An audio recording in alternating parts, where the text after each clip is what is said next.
Good morning, Anisha. Good morning, Mahua. Good morning, Monica. Good morning, Himani. Good morning. Good morning, Hi, Shri. good morning. Good Morning, everyone. Happy Dasera. Happy Dasara to everyone. Anisha, we can't see you. It's a blank screen again. Trying again. Can't hear you Sorry. as well, dear. Can you hear me? Yeah, Yeah. join it Sorry, again. I'm trying camera struggling. Yeah. Request to please put logos as a background.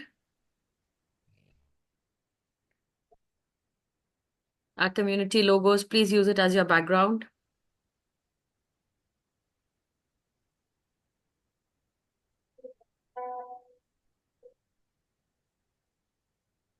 All right. So people will keep joining in. I'll just wait for 1 minute for all of you to change the background. Thank you.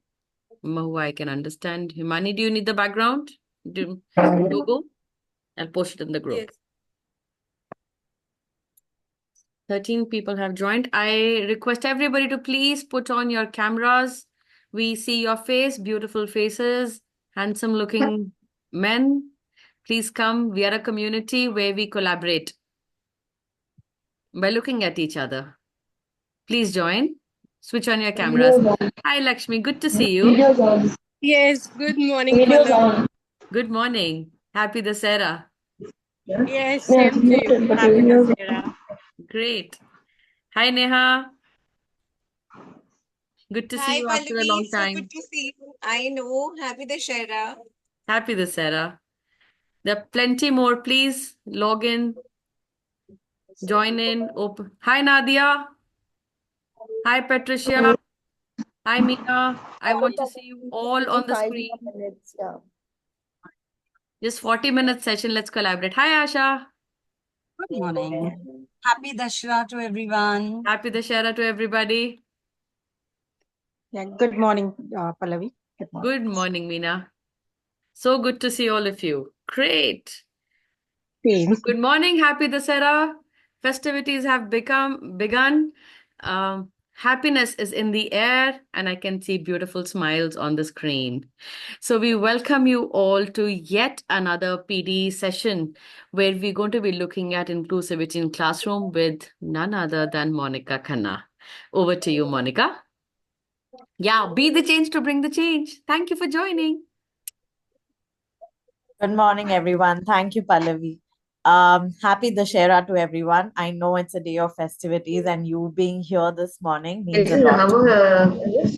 So, thank you very much. Um, I would not, take way too long to introduce myself and, take you through the session. But let me just share my screen and then we can begin. Right. So, like I said, thank you once again for allowing me to be a part of your community, and Our this community, Monica. definitely, yes, our community, and it definitely means a lot because it helps us collaborate as educators and bring the change, like how Pallavi says. Right. So, thank you once again. And okay, a brief note about myself. As you can see that there is a picture of me not teaching in the class, but me lifting some heavy weights at the gym. A quote that I live by is believe in inspiring before you expire, right? So as an educator, as a human being, I completely believe and feel that we all can inspire each other in our very own small way, whether it is within the classroom, in the kitchen, or at the gym, wherever you are. You can make a difference in somebody's life if you actually reach out to them, right? So our session today is on having an inclusive class, right, involving students. I am no expert at it, I must say. There are others here who probably know much more than me, but from what my experience has been with in teaching for over 15 years and interacting with students from across different backgrounds, from cultures and so on, I have gathered my knowledge and my understanding about inclusivity, and I would like to share whatever that I have learned with all of you.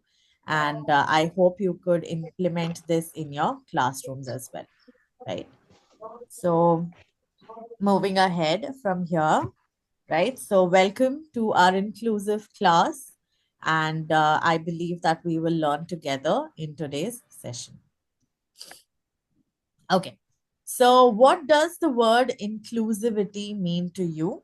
I will be sharing a Mentimeter link in the chat with all of you, and I would request you to participate in it. We have a word cloud, so we will use the word cloud and take it forward from there. Just give me You one work for second. inclusivity and so I could not hear you Yeah. well. Anisha, is that you who's trying to talk? You can use a chat box. I think something is wrong with your Zoom account. Yeah, we can't hear you. It's very distorted. So I've added the link for you can I in the mean? chat. What the hell? Okay. What is it? We can't All hear right. her really. What are you doing now? What are you Can we please put ourselves on mute? So waiting for your responses. We do have a word cloud. Let's see what comes to your mind when I say the word inclusive or inclusivity. Acceptance, belongingness, very nice. Differentiation, opportunities, equal access. Wonderful.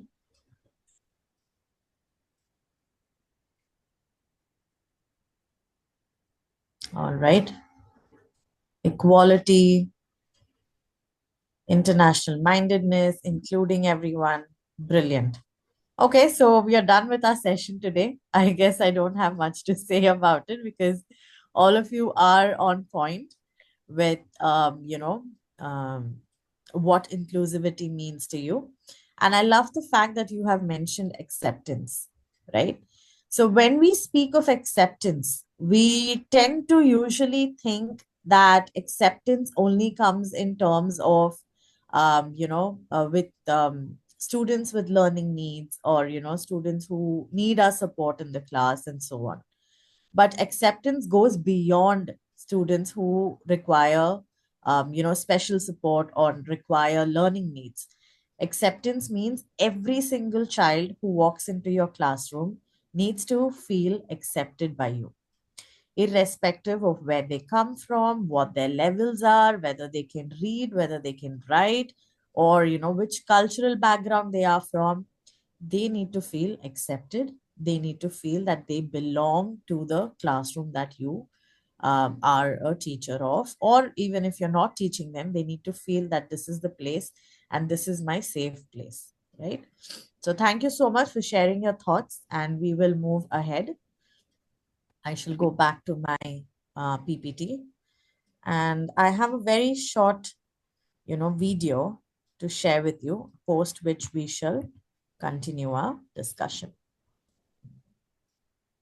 Please feel free to ask me any questions if you have. You can always Monica, put it we in the have chat box. options of breakout room. I don't know how Oh, God has blessed us. So all right. we have, if you want, after that, we can go into breakout rooms. Surely, surely. All right. Oh, we'll just watch this quick video and we'll then have a discussion over it.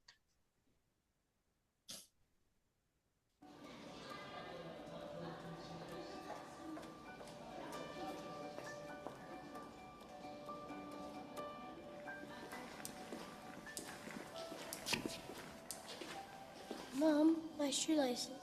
You can do it. Please. Okay. 2 bunny ears, loop around and pull together. Got it? I don't want to be here. James, I want you to pick an artwork you like and tell me about it. Art is a wonderful thing and I want to enjoy it with you. Okay? Okay.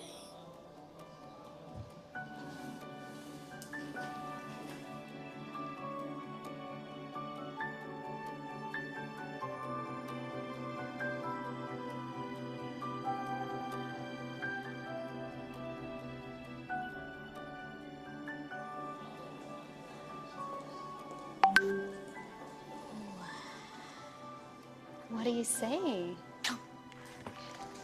Sit here, okay?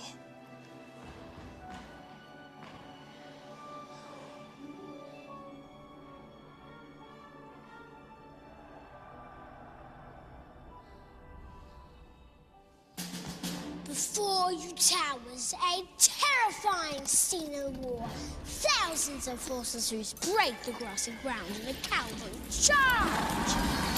Soldiers sporting blood-red uniforms, ride with valor in a fearless resolve to attack. Some blow military bugles, others raise their voice in a war cry. Mighty silver blades are exalted above their heads. Leading up front, a commander on a mighty white stallion. The beast's eyes were wide and ferocious, every muscle and vein pulsing through his skin. The commander rides the steed high, his face blazing with heroism, but still in his eyes a glimmer of fear. For at the front line, survival is not guaranteed.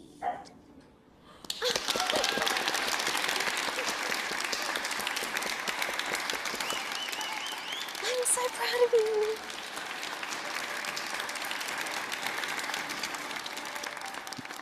Can you describe that one to us over there?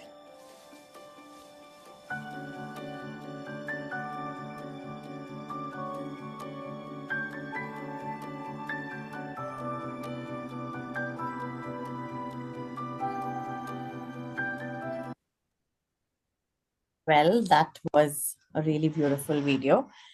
Could somebody share what their takeaway was, or what did you understand from that video? Any thoughts? Yes. Yes, Basically, Shrilu?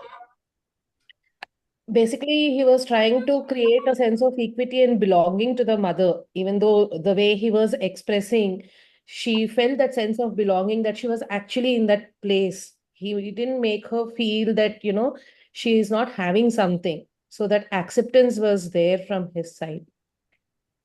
Thank you. Anybody else? I think he was trying to do it in an effortless manner. I mean, where he was trying to create that environment, but did not really make the mother feel that, he was putting in that effort. So I think that's what a teacher's job is also like, even if you try to include the child in the class, he shouldn't be fed, or she shouldn't feel that they're different. So I think that was also a message. Yeah. Thank you very much. Yes, Yes. Shri? Can you hear me? Yes, Shri, Yeah, go I ahead. think it Uh, felt well, like uh, sorry. uh, okay.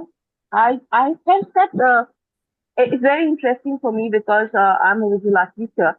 So I felt that uh, perhaps the child mm, expressed himself about language, which he would not have been able to do in a class devoid of any image. And it sort of made him excited to respond to something which is that I mean that encouraging and exciting as the image. So different kids would react in different ways, and of course that encouragement and the fact that everybody, all the audience, just followed him to talk about all the other artworks was very, very, very interesting to look at. So to create that environment of where the child feels that he has the agency, he knows how to do it. I mean, that's what I think was very exciting to me. Thank you. Shri, Thank you you for wanted to sharing that. speak something? Yes, Pallavi. So it's more like personalization than differentiation. If I relate it to how we do it in everyday scenarios, basically. So it's not like he's trying to accommodate the needs of the mother. Maybe this is the right word. It's not about accommodation. It's about bringing that in the least effort manner, where that universal design comes into place. So it's too emotional, actually speaking, and we could clearly see the dots connecting. It's the efforts that we put leading to the personalization, and it also shows that it doesn't matter whether you have a special need or not. That personalization is useful for everyone for that matter. Nadia, Yeah, any thoughts from you? Nadia? Hi. Yeah, Pallavi. So I think, yeah, the great thoughts have come in. I mean, nice perspectives.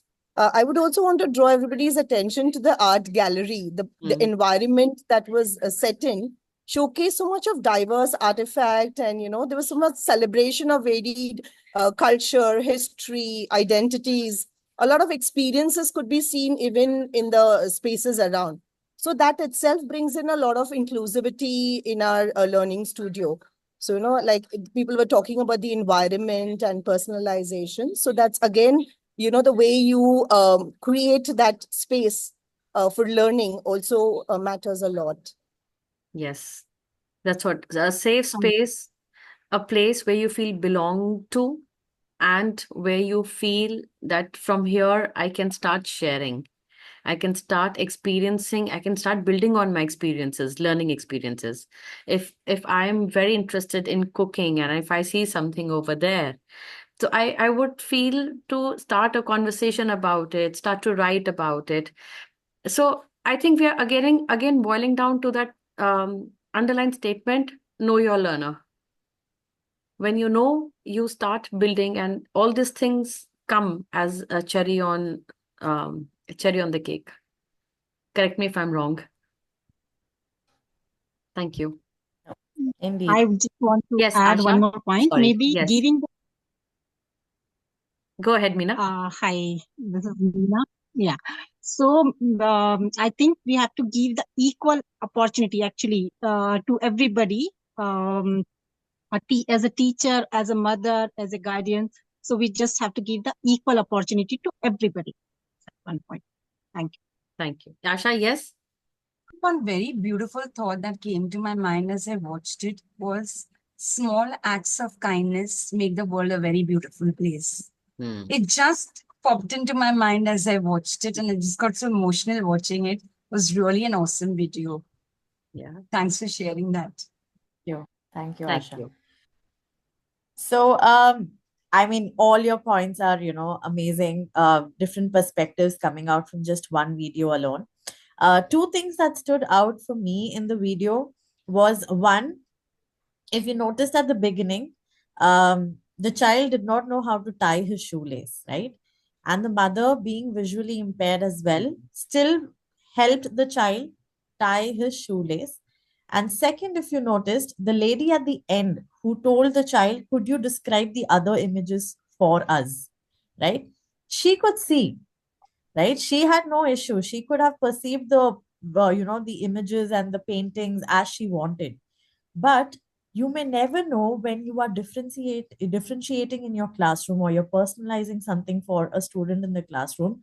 There could be another child who you feel perhaps can handle the day-to-day task on a regular basis. Let me just give that same worksheet, or let me give that same engagement to that child. But you may never know, that child also might need your support and probably is too shy to ask for it, or does not probably know how to reach out to you as well, because what he was doing was to help his mother because she could not see. But at the same time, the others who gathered in the background, they all could see, all could hear, they could all express themselves, they could all understand the paintings, yet they asked him to describe those paintings for them. So that brings another very valuable point to us, that sometimes we identify our students, which all of us do. We all put them into smaller brackets, saying, okay, this child needs support with this and so on, and then we differentiate in our classroom for them. But for all there could be students who we've not identified, and like Pallavi mentioned, it all comes down to knowing your students in the classroom, right? And I know it's difficult for teachers to cater to so many different levels in your classroom, right? At times it becomes very challenging for us, because we need to make, and at the end of the day, we want everybody to learn, everybody to grow, because that's our little home, and that's they belong to us. but at the same time, it can get very challenging. And I think that's why, sharing of best practices of how to, differentiate in your classroom and make it a wonderful learning experience for every child in your class is very important, right? So thank you so much for sharing all your, inputs about the video. We shall move ahead now and we shall continue with the rest of our session.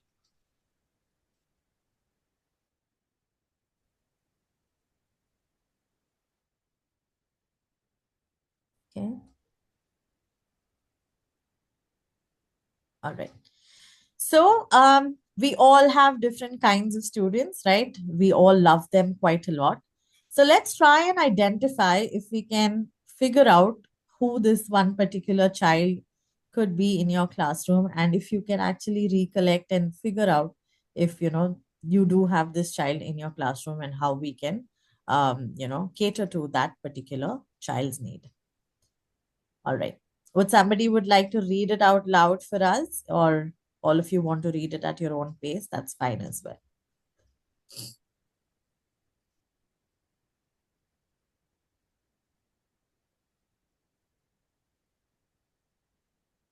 In a busy classroom, one student constantly fidgets, unable to sit still for more than a few minutes. They often interrupt others, have difficulty staying on the task, and need frequent reminders to focus. Despite their enthusiasm for learning, they struggle with completing assignments of time. Have we all seen a student like this in our class? Yes. Yes. Yes. Yes. All right. We would further discuss these students. So I would just want you to keep in mind of, who this particular child is in your class, and, what could be the concern and how we can also tackle with it. So we'll move on to the next child.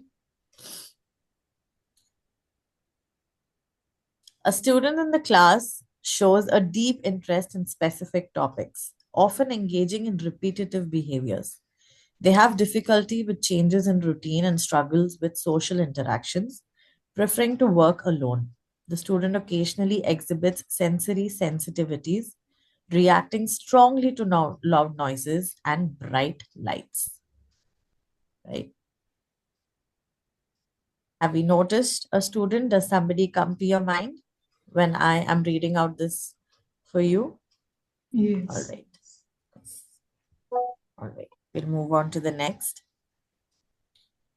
One student constantly performs above grade level, quickly grasping new concepts with little guidance. They show exceptional problem solving skills and regularly seek additional challenges beyond the curriculum.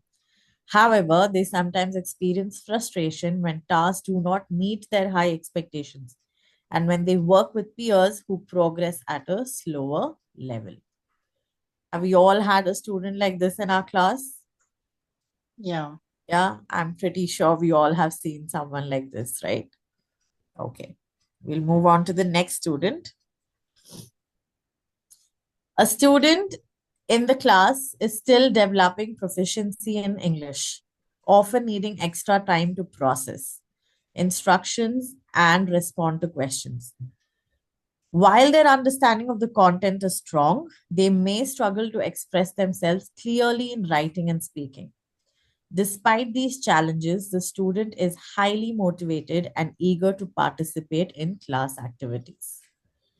Do we come across a student like this in our classroom on a regular basis? I'm sure there must be one or two definitely who fall under this category, right? All right. And the last one. In a class reading exercise, one student reads slowly, often mixing up letters and skipping words entirely. They have difficulty with spellings and decoding words, but excel in creative thinking and verbal discussions. Their frustration with reading tasks sometimes leads to lack of confidence, though they are highly engaged in hands-on activities. Yeah, I'm sure you faces and names might be popping up in your head. So could someone tell me who the first student is, or what could be the concern here? We'll go back to the first one. Can somebody tell me what could be the concern with this particular student?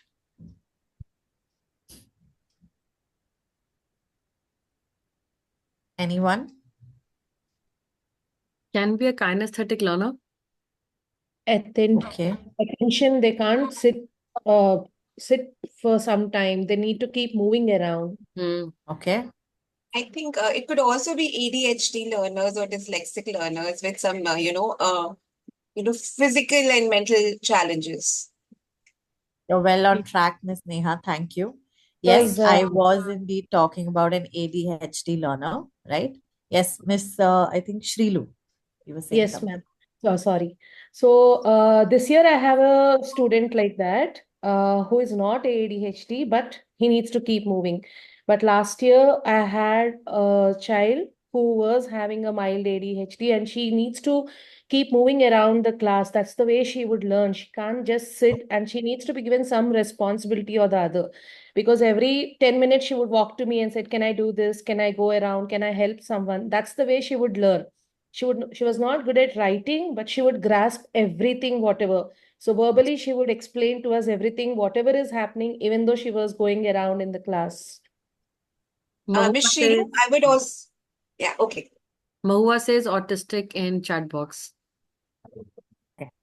We definitely do have that as well. But this particular case that we're talking about is of an ADHD student here, right? And when we were in school, the child who would constantly walk around was just labeled as a naughty child, right? Who just could not sit in the class and do anything. You are very naughty. Why can't you just sit in your place? Right? That's how we, have understood what naughtiness means in terms of, a student in the class. But of course, as educators, and the more exposure we got and the kind of learning that we've had now, we understand that kids come with needs to our class. And of course, we need to cater, to their needs. So of course, with students who have ADHD, it is difficult for them to be seated for a very long period of time, and hence kinesthetic activities, moving around the class, or keeping them engaged in a way where they are physically involved in activities is something that surely helps them. And we'll also come and understand, what do you say, how further can we support these students. All right. I think, yeah, let's move to this. Could anyone tell me what learning difficulties or challenges this student is facing?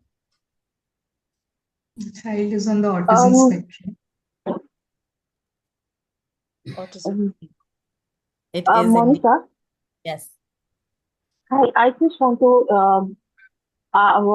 ask you to give some idea about when we have a child like this and we are giving attention to the child because they need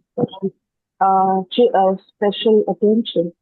There is a lot about the rest of the children.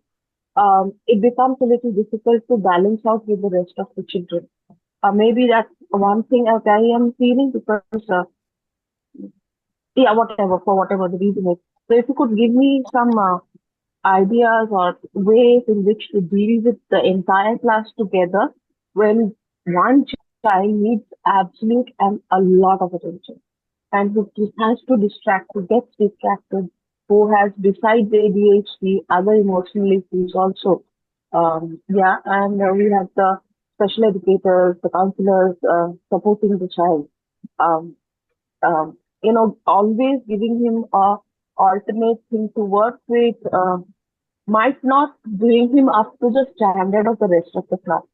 So while we are thinking of, teaching in this situation, I suppose we also must remember that this particular kid needs to come up to the standard of the rest of the class. So if some direction to that could be given, I would be very grateful. I agree with you, because we tend to, sometimes feel that they cannot do class level work, or they are somewhere, who needs extra support and guidance, and they will not be reaching the class level expectations as such. However, there was this one year while I was teaching, I had two students with autism, and then I had three students with ADHD in a class of 22. So that was in total five with identified needs, while the rest again would have their own set of needs because they would be at grade level, they might be at a lower grade level, or they could even be extended, right? So I had a really mixed bag of students in my classroom. And of course, it can get very challenging for us to, cater to each and every child's need. So how, I went about the entire situation was I first had to identify what their needs were, right? That was the first step to it.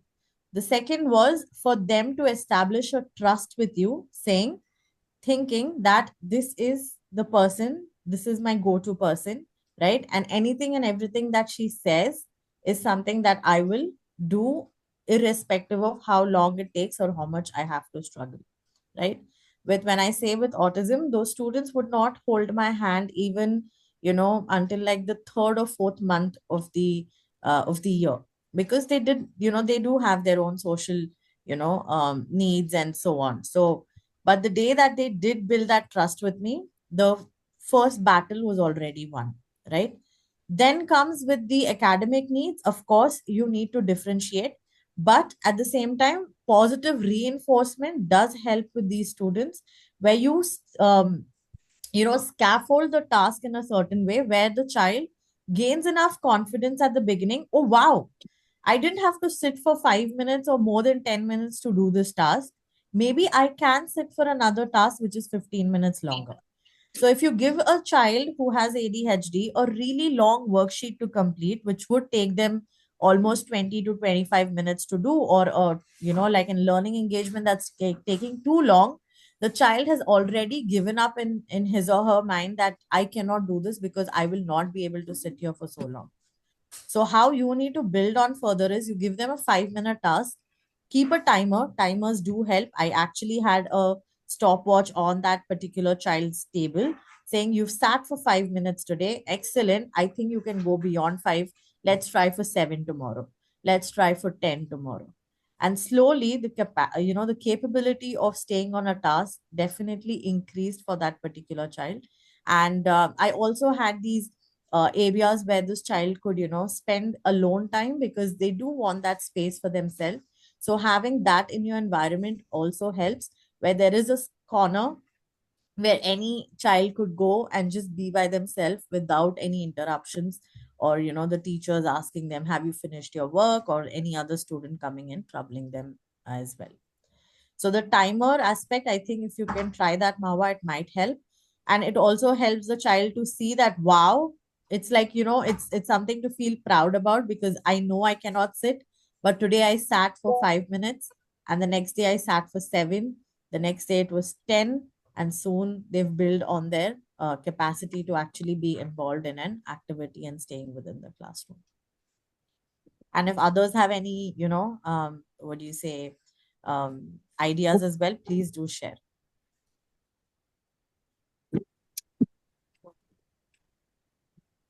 We have 5 minutes more. Pallavi, Yes. Pallavi, you have something to say on this? We have 5 minutes more. We need to No, wrap I up the said, do you session. have any points to say on this? On Because I this, really have some students, and especially because it's a visual arts class, which is more active than the other classes. It is quite difficult when you have to keep moving around in the class constantly. There's not one assignment that you're given. It's already differentiated because you're dealing with many things together. And when there is a special needs child who cannot concentrate, has emotional issues, and he has been there for me for the last 2 years, and I'm finding it pretty difficult to be able to deal with him. So I can I'm understand, genuinely Mahua. asking for help. I can understand, Mahua. Take help of your SEN department of the school. Get them involved They, in, before you burn out completely, ask for help. Ask your school department to come in. Read conceptual understanding document on principles to learning. It will help you to define goals. in your lesson Okay. plans. Yes, that's what IB expects us to do, is when we are designing the lesson plans, we have to do it goal wise, mini goals, so that you're able to cater to all our learners. Okay. But I would seriously say, if there's so much of teacher burnout over there, ask for help. Ask the special educators to come in. Ask your SEN department to do more of pullouts. Yeah. Okay. Thank you. Okay. Thanks. Yes, Monica, let's move forward. We have 3 minutes more. Yes. So this, of course, is, somebody who is on the spectrum, autism, right? And what helps here is having lighter colors in your classroom, not too bright colors, having a schedule which is stuck on their table, which reminds them that this is the plan for the day and there aren't any changes. So that also helps this particular child. The next one is the high achiever in your class. We tend to forget about them, thinking, oh, he or she already knows a lot, so they are on their own. But no, even they need your support, they need your guidance, because what happens is they need extra guidance and extra support to challenge themselves. And like Pallavi just mentioned about the goals, they need to be pushed to their limits and further and beyond what the classroom requirements are, right? So they also we need to think about and not leave them saying, okay, you've understood the concept, so let's forget about you and only cater to the ones who require our support, right? The next one is an ESL child. Okay, again, ESL students who do not know the language, right, need your support with different requirements. They come with different needs, especially new country, new culture, new background. There's so much that's happening in their life. So they need your support as well. So visual aids definitely help, to support the learners who English is a new language for them. And the last one is dyslexic, right? And I have a few set of support or guiding lines that we can look at how we can guide these students. So what we can do as educators is embrace diversity, like all of us have said that earlier, right? Listen to all voices in your classroom. Do not shun away anybody. Encourage participation as much as possible and celebrate the differences in your classroom. This is very, very important. So for an ADHD student, I have mentioned two things that have worked for me really well. And this is something that you can do very easily in your class, right? Give them movement breaks, allow them to move around, and chunking the task definitely helps. Not give them too many tasks at the same time, but break it down further for them. For an autistic student, you can always have a structured routine, not too many changes in the day, and the visual supports definitely help them as well. For the higher achievers, challenge them further, let them peer mentor, let them support the others in the classroom, because that again helps them understand that, we are celebrated and I, probably can support them without making somebody else feel inferior, that is. So that is something that we need to always talk to our students about. For the ESL, scaffolded language task and a buddy system definitely helps when they listen to other students speak to them in English or any other language, per se, but it helps them understand and learn the language faster. So having a buddy definitely would help. And for a dyslexic student, assistive technology, text to speech helps. Giving them a laptop surely would help, for their comprehension and their writing support, and a multi-sensory learning environment where a lot of hands-on visual tools are provided to this particular student. I had to rush through that. I'm sorry. But yeah, these are some things that, we could probably do within our classroom. And it's less than 1 minute. So I shall let Pallavi, Thank you. take over. Thank you, Monica, for taking